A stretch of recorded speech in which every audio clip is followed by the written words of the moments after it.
This question is, again, very easy. We're the second question, and in any module, that's going to be fairly easy. The one thing that is worth pointing out here is the vocabulary. They're talking about solutions. They don't give us any equations, but because they give us a graph, we need to recognize that the solution of a system of equations is the point of intersection. So that's right here, and it's just 4 or 5, choice C.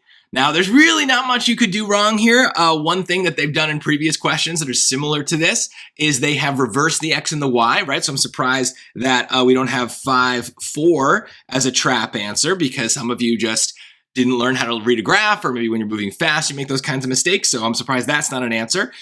We also have the y-intercept as a bit of a trap.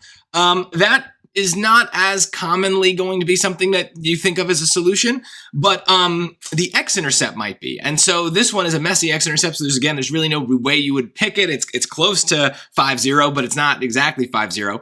But we do think of solutions as x-intercepts when we think about parabolas, because what we normally do with parabolas to solve them is we set them equal to 0, and then we factor, and basically what we're finding is the x-intercept. So the big takeaway from a question like this, if you did struggle, is that there is a lot of overlap in vocabulary and math. So that word solution can mean lots of different things. It can sometimes just mean, what is my value of x? Maybe we don't even have a y coordinate. We are just talking about equations with x's, and the solution would be x equals 5, x equals 7, x equals -2, whatever it may be.